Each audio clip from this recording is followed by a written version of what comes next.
माता शत्रुहणो अथो में दुहिता विराट। मेरी बेटी और बेटे कैसे हो?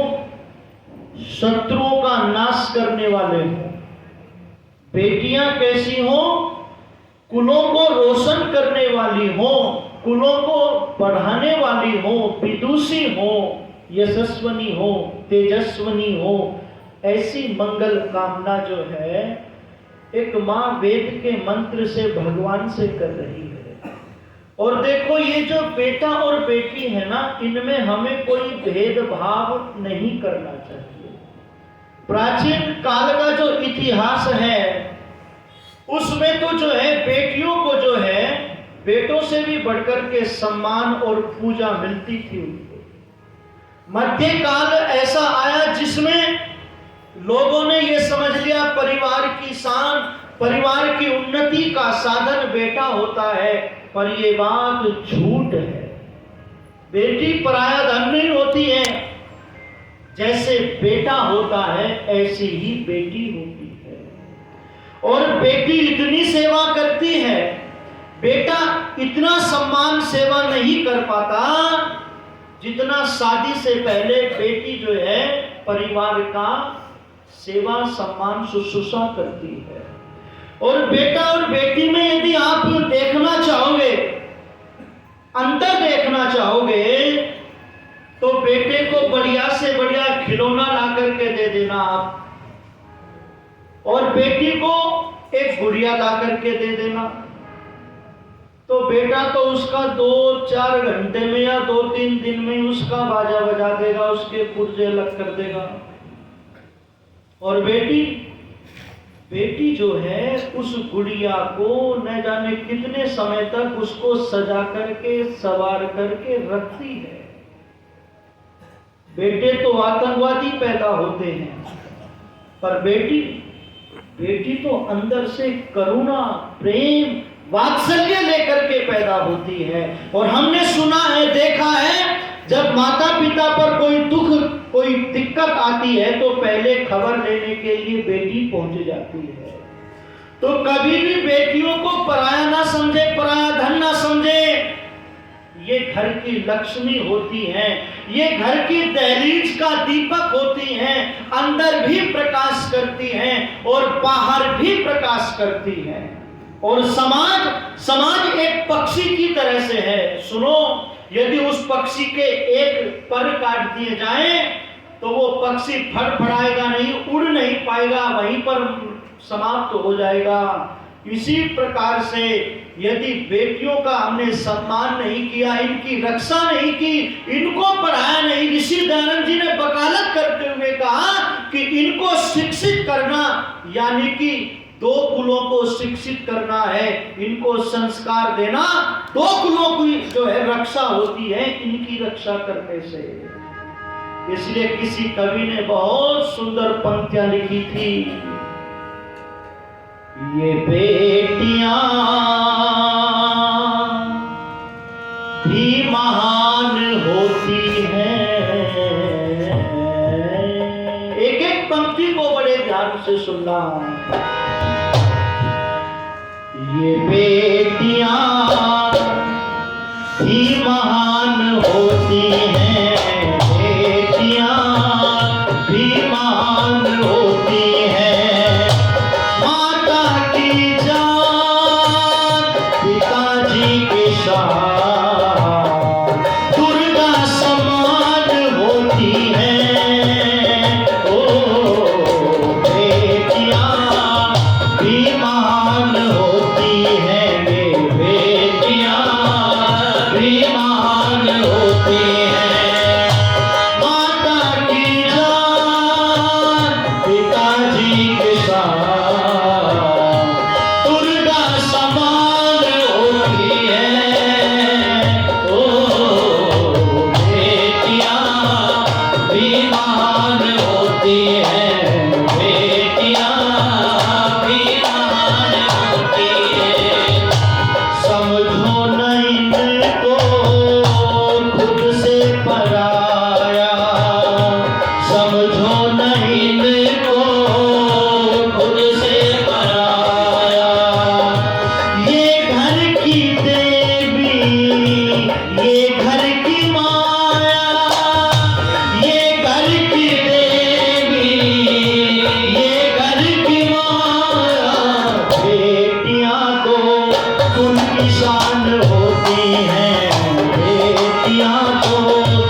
ये घर की देवी और ये घर की माया। बेटियां दो कुल की शान होती हैं, दो बेटियां कुल की शान होती हैं। तो मैं चर्चा करने लगा था कि इनकी रक्षा करने से समाज की रक्षा हो जाती है। अगर इनकी रक्षा नहीं की तो मैंने देखा है बहुत सारे लोगों को जो अपने आप को बहुत उत्तम जाति का मानते हैं और वे लोग दूसरे प्रदेश से ला करके बेटियों को खरीद करके शादियां करते हुए उन लोगों को मैंने देखा है। मैं चर्चा नहीं करना चाहता उस देश और जाति की, पर मैं निवेदन ये करने लगा हूं कि इतिहास के अंदर बेटियों ने लोहा मनवाया है, बेटियों ने इतिहास बनाया है। और वर्तमान समय में भी बेटियां जो है अच्छे अच्छे पदों पर जा करके जो है नाम रोशन कर रही हैं, आसमानों को छू रही हैं। निवेदन करने लगा हूं इतिहास के पन्नों को उठा करके पढ़ना। महाराणा प्रताप की बेटी चंपा को कौन भुला सकता है? क्या गजब की बेटियां पैदा हुई इस देश के अंदर, जिसने महाराणा प्रताप के स्वाभिमान के ऊपर कोई आंच नहीं आने दी, महाराणा प्रताप के स्वाभिमान को कमजोर नहीं पड़ने दिया। बेटी चंपा के इतिहास को उठा करके पढ़ना। महाराणा प्रताप की बड़ी होनहार बिटिया थी ये बेटी चंपा, और वो घटना आप सब लोग जानते हैं। कौन सी घटना? भूख से मर गई तड़प तड़प कर चंपा प्रताप की बेटी थी। घास की भी रोटी ना मिली, वो मृत्यु की गोद में लेटी थी। अंकित है इतिहास में गाथा,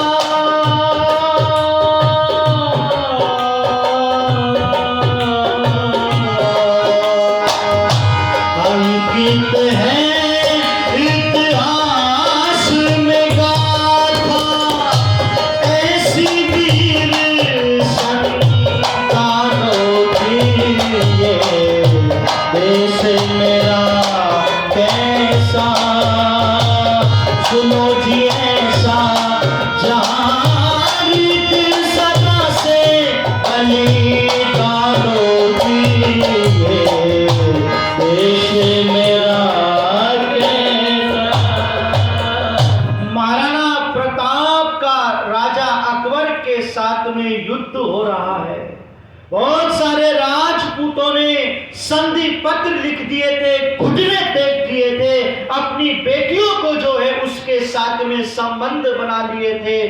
पर वो स्वाभिमानी महाराणा प्रताप उसके आगे झुका नहीं है। जिसके बच्चे कभी सोने और चांदी के बर्तनों में भोजन किया करते थे, जिसके बच्चे राजमहलों में अनेक प्रकार की सुख सुविधाओं को भोगते थे, महाराणा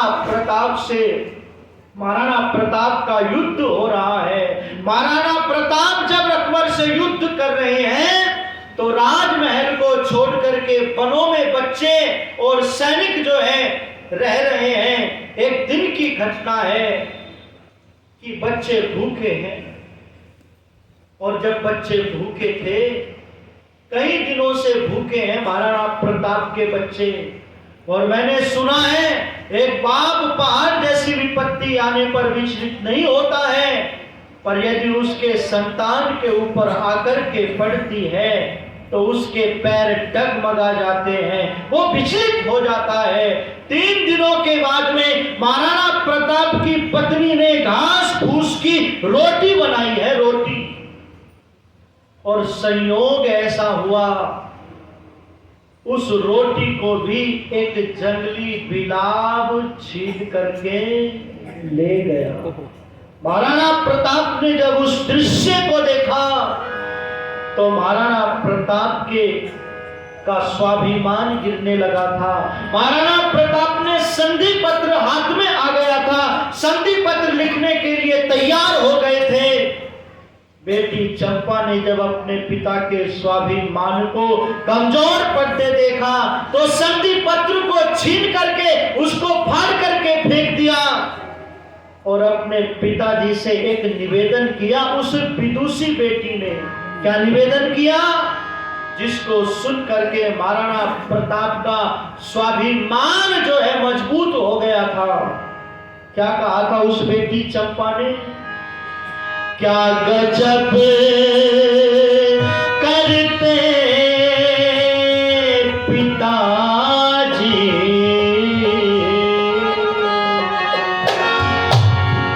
रहने दो खत ना लिखो, क्या गजब करते पिताजी, रहने दो खत ना लिखो।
बेटी चंपा अपने पिताजी से कहती है कि पिताजी, शेर की औलाद हो तो शेर बन करके ही रहो, राजा अकबर के आगे सर को मत झुका देना, संधि पत्र मत लिख देना, खून की नदियां यदि जमीन पर बहती हो तो बह जाए, पर पिताजी संधि पत्र को मत लिख देना।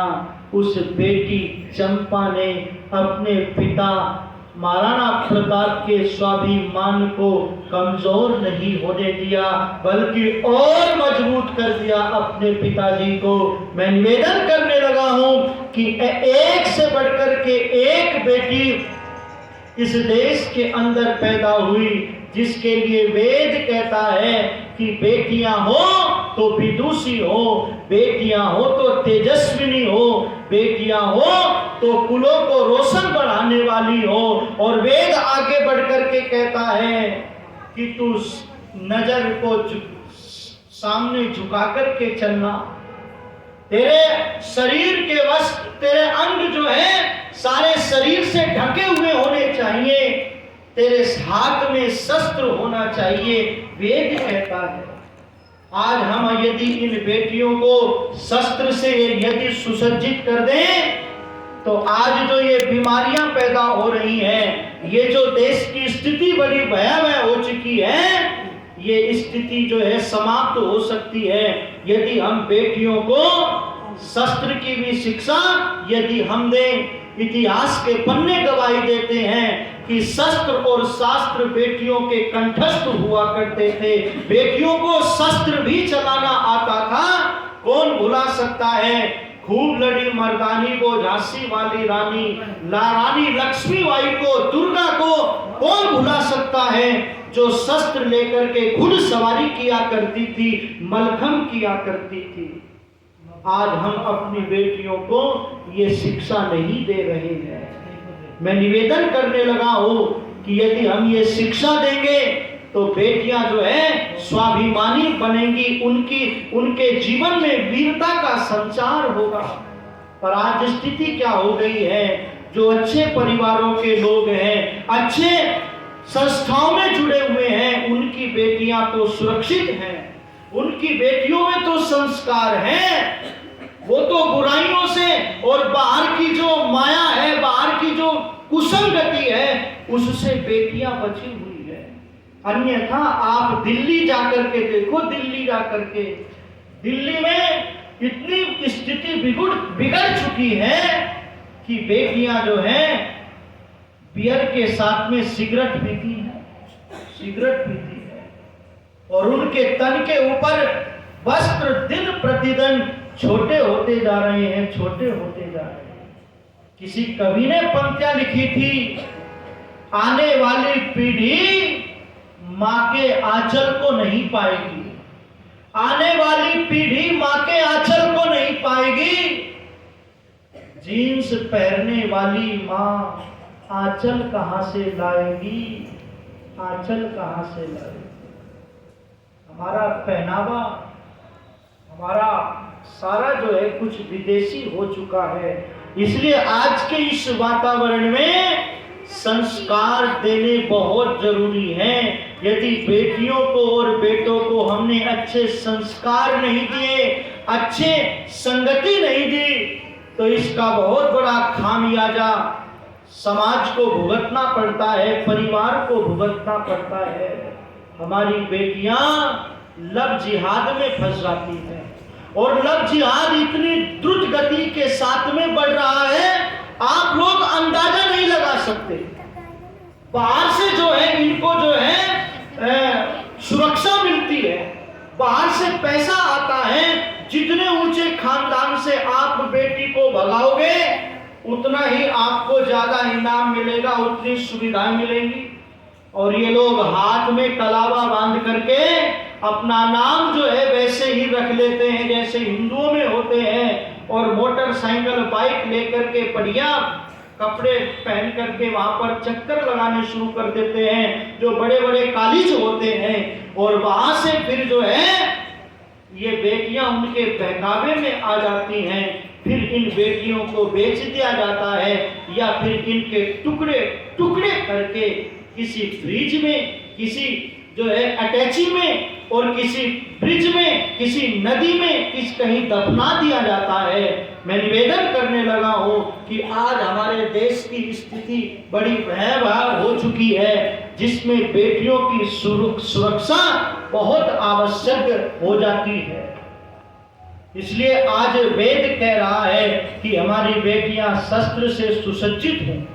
हम अपनी बेटियों को शस्त्र की शिक्षा दें, शास्त्र की शिक्षा दें, उनके ऊपर कड़ी से कड़ी नजर लगा करके उनका ध्यान रखें, उनके फोन को देखते रहें। ये जो फोन है ना, फोन ये भी जो है बहुत बड़ी एक बीमारी पैदा कर दी इस फोन ने। इस फोन से इतनी बड़ी बीमारी पैदा हो गई कि ये व्यक्ति का खेलना कूदना हंसना सब कुछ लेकर के चला गया और हम इसके इतने आदी हो गए, यदि ये हमारे पास ना हो तो ऐसा लगता है जैसे हम खाली हो गए हैं। क्योंकि नए जमाने का किस्सा है, ये मोबाइल भी शरीर का एक हिस्सा है। इसलिए निवेदन करने लगा हूं, जागो और जगाओ। शोभाराम प्रेमी जी ने पंक्तियां लिखी थी कि